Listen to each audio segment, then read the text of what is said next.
Padayon ang paglagaw naton diri sa Sun World Bana Hills. Gani obdanay kita diri lang sa Biyahing K5 International.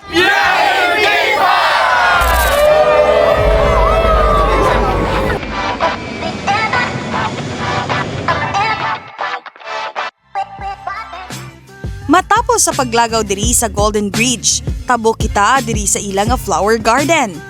Ang Le Jardin de Amor isa ka thematic flower garden of thousands of flowers. Picture perfect ini nga lugar sa Kabulakan with animal shape flower sculpture. Welcome to Le Jardin de Amor.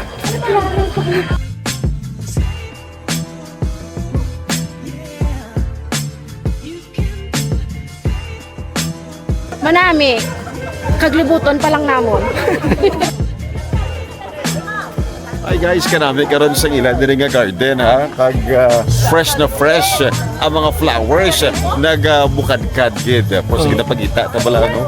Bubuka ang bulaklak, papasok ang rain. Mayara man sang sunflower plants area. Kag ang Greece Amphitheater sa ilang nga mythological garden. Heaven! The best place sa mga babayi kag sa mga ka-K5 naton nga mas ma-appreciate ang mga bulak. So this one's for you. Sunflower. Yes.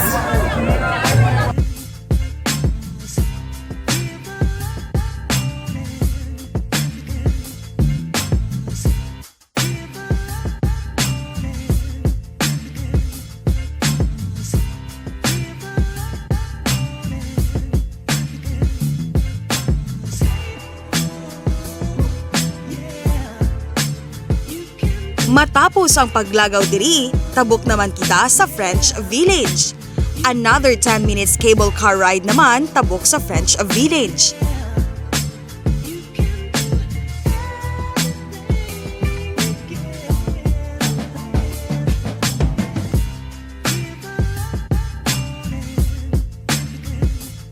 Pag-abot, pasulod pa lang sa restaurant, makita mo na diri ang parte sang French Village kag diri madamo na sang matahom nga talan-awon kag Instagrammable pa.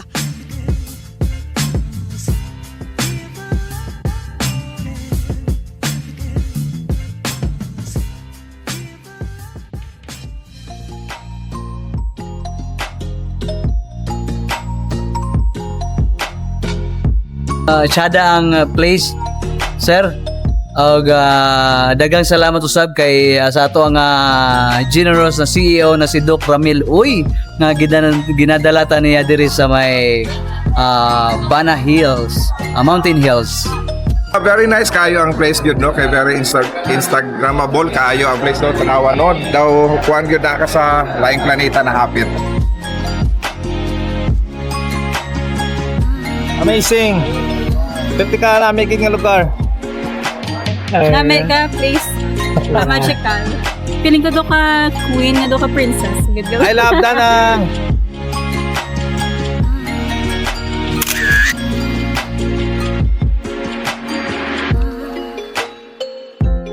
So guys, makita nyo no, ang village is inspired by the European architecture.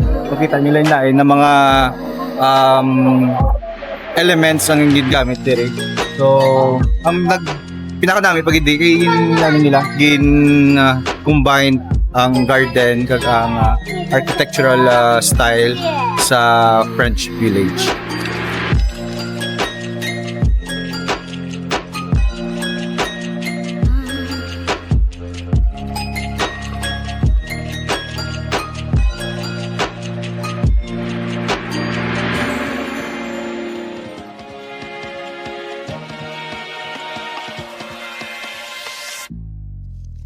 Kag diri kami nanyaga sa isa ka buffet eat all you can resto. Stomach development kita anay diri mga ka K5.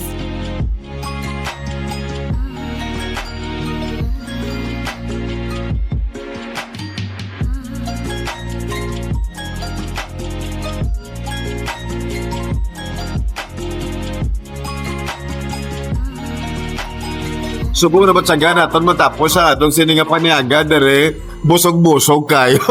Tanahan nga mga pagkaon na rin sa karne, pakadto sa vegetable, pakadto sa dessert, makompleto kita na busog-busog gid. Thank you gid boss Doc Ramil Uy. Next, libot na kita diri sa French Village, Sun World, Bana Hills.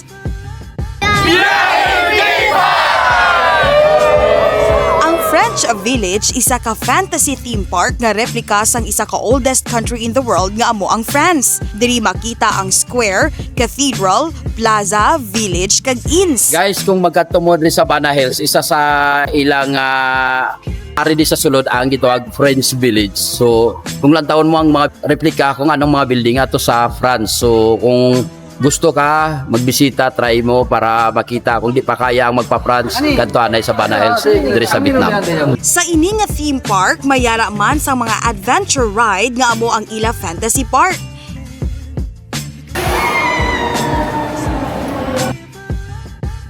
Isa man sa nagkuha sang amon atensyon, amo ang Romanian-inspired fountain. Alright! Kag sa Babaw City, amo ang Rose Garden nga nanari-sari nga mga varieties ang rose ang diri makita.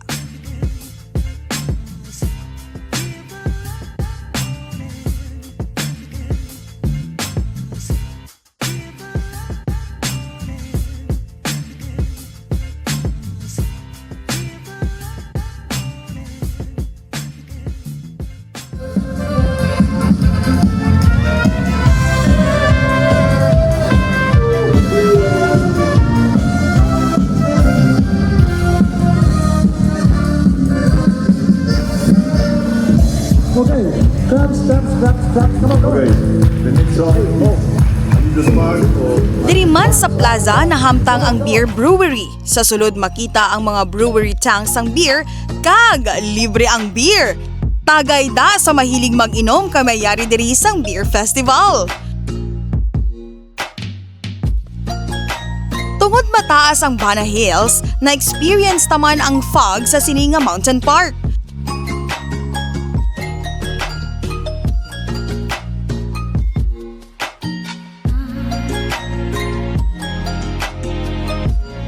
Sa paglagaw, madamo man sa mga souvenir items ang sarang mabakal.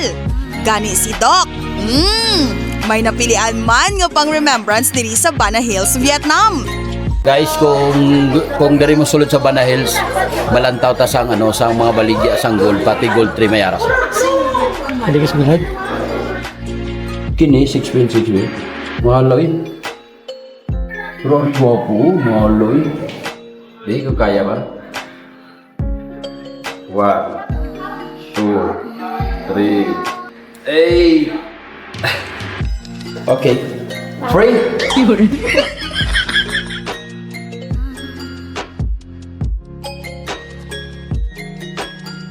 Napintar ko sa imo, nabudol ko, pero nice.